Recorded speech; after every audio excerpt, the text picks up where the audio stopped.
నమస్తే, welcome to our channel. ప్రస్తుతం మనతో జ్యోతిష్య పండితులు ఫణి భాస్కర్ శర్మ గారు ఉన్నారు. వారితో మాట్లాడదాం. నమస్తే అండి. నమస్తే అమ్మ. మనకి విశ్వవసు నామ సంవత్సరం వస్తుందండి. సో విశ్వవసు నామ సంవత్సరంలో మేషాది ద్వాదశ రాశులకు ఎలా ఉంటుంది, అలాగే వారు పాటించాల్సిన పరిహారాలతో పాటు అసలు గ్రహస్థితి ఎలా ఉంది, గ్రహ సంచారం, గ్రహస్థితి, ఆదాయ వ్యయాలు కూడా ఎలా ఉన్నాయో ఒక్కసారి చెప్పండి. శ్రీ గురుభ్యో నమః, శ్రీమాత్రే నమః. నమస్కారం అమ్మ.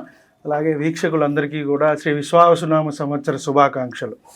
ముందుగా మనం చూసుకున్నట్టయితే గ్రహ సంచారం ఎలా ఉంది అనేది ఒకసారి చూసుకుని దాని తర్వాత గ్రహస్థితి కూడా తెలుసుకునే ప్రయత్నం చేద్దాం.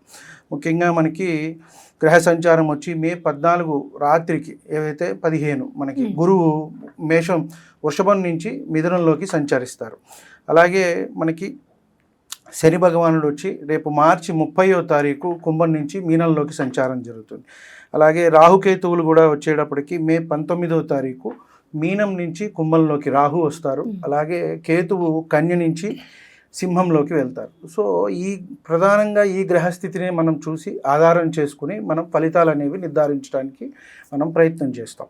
ముఖ్యంగా ఎలా ఉంటుంది, ఏ రాశి వారికి ఎలా ఉంటుంది, వారికి నడిచే ముఖ్యంగా మహర్దశ అనేది ముఖ్యమండి.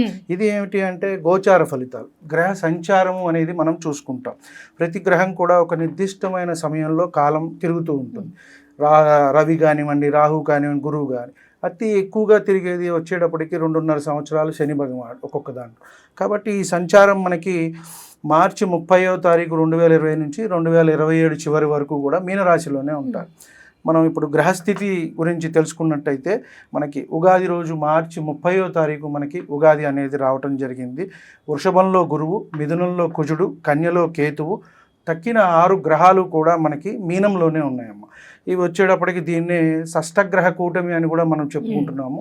ఇది ఉగాది రోజే రావటం కూడా జరుగుతుంది. ఉగాది, షష్టగ్రహ కూటమి, అలాగే శని భగవానుడు కూడా మారుతున్నాడు. కాబట్టి మేజర్ ప్లానెట్స్ అన్నీ కూడా ఇప్పుడు మనకి ఈ చేంజెస్ అనేవి వస్తున్నాయి. కాబట్టి మీనంలో మనం ముందుగా చూసుకున్నట్టయితే రాహువు, రవి, చంద్రుడు, శుక్రుడు, బుధుడు, శని, ఈ 6 గ్రహాలు మనకి మీనంలోనే ఉంటాయి. కాబట్టి మనకి ఇది దీనివల్ల ఏదైనా ప్రభావం చూపిస్తుందా దేశ కాలమాన పరిస్థితుల మీద అనుకుంటే వాటి మీద కొంత ప్రభావం అనేది చూపిస్తుంది. వ్యక్తిగతంగా కొంత తక్కువనే మనం చెప్పవచ్చు. షష్టగ్రహ కూటమి కానివ్వండి, ఇన్ని ఎందుకంటే ఒక 6 గ్రహాలు ఒక రాశిలో కలిసినప్పుడు కొంత ఇబ్బందిగానే ఉంటుంది ఎవరికైనా సరే. కాబట్టి ఆ ఫలితం అనేది కొంచెం అటు ఇటుగా అనేది మనకి ఉంటూ ఉంటుంది. గురువుని తీసుకున్నట్టయితే మనకి మే 14 నుంచి వృషభం నుంచి మిథునంలోకి వెళ్తారు. మళ్ళీ అక్టోబర్లో కొంత అతిచారం వల్ల కర్కాటకానికి వెళ్ళి మళ్ళీ వక్రించి మిథునానికి వచ్చేస్తారు. ఇది సంచారం. అలాగే శని సంచారం చూసుకుంటే మనకి మీనరాశిలో సంచారం జరుగుతుంది. జూలైలో కొంత వక్రించి అక్కడే ఉంటారు మీనంలోనే, మళ్ళీ మనకి అక్టోబర్లో వక్రం అయిపోతుంది. అలాగే రాహుకేతువులు మే 19 నుంచి కూడా సంచారం అనేది కుంభంలోను రాహువు, అలాగే సింహంలో కేతువు అనేది సంచారం జరుగుతుంది.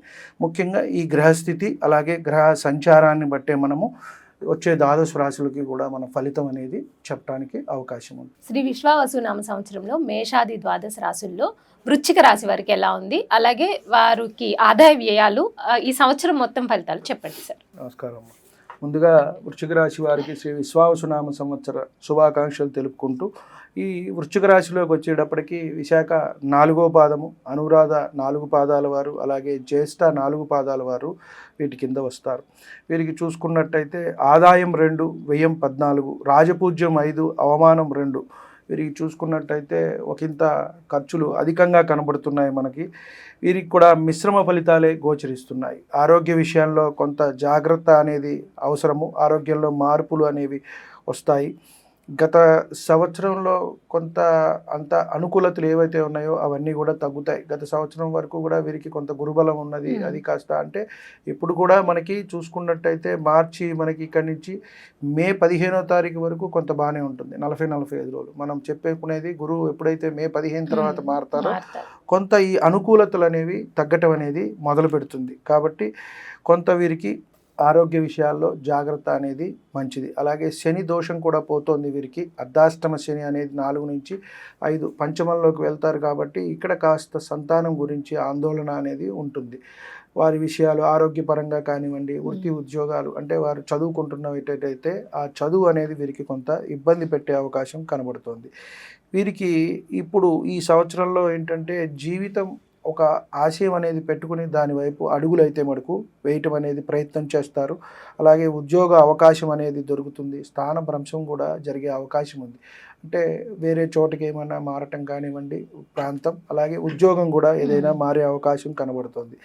ఆరోగ్యపరమైన ఖర్చులు ఎటు చూసినా కూడా కొంత మానసికమైన ఒత్తిడి అనేవి కనబడుతోంది. ఆటంకాలు కూడా కనబడే అవకాశం వస్తుంది. కాబట్టి తలపెట్టిన పనులు ఏంటంటే మధ్యలో నిలిచిపోయే అవకాశం కూడా ఉంది. ఎందువల్ల అంటే కాస్త గురుబలం అనేది తగ్గటం అనేది ముఖ్యంగా మనకి ఇబ్బంది పెట్టే అంశంగా మనం చెప్పవచ్చు. అలాగే విదేశీపరమైన ఖర్చులు, కోర్టు పరమైన ఇబ్బందులు కూడా వీరికి ఇబ్బంది పెట్టేటుంది. కాబట్టి ఒక ఇంత జాగ్రత్త అనేది అవసరము. సంతానపరమైన ఆందోళనలు, ఇందాక మనం చెప్పుకున్నట్టుగా పంచమంలో రాహు సంచారం అనేది కొంత ఇబ్బంది పెడుతూ ఉంటుంది. అలాగే కొంత తెలివిగా ప్రవర్తిస్తే ఉద్యోగాల్లో లాభం అనేది వీరికి దొరుకుతుంది. అంటే కొత్త ఉద్యోగాలు మారినప్పుడు కొంత మనం అలవాటు అక్కడ ఎలా ఉంది, ఆ పద్ధతులు ఎలా ఉన్నాయి, ఆ స్థానము, అలాగే ఉద్యోగంలో మనుషులు, వారిని బట్టి మనం ముందుకు వెళ్ళాల్సి ఉంటుంది. కాబట్టి ఇది ఒక మంచి అవకాశం. వివాహం కాని వారికి కూడా వివాహం జరిగే అవకాశం అనేది, శని వల్ల కూడా వీరికి కొంత మనిషి జీవితంలో పరిపక్వత అనేది వస్తుంది. గత 2.5 సంవత్సరాల నుంచి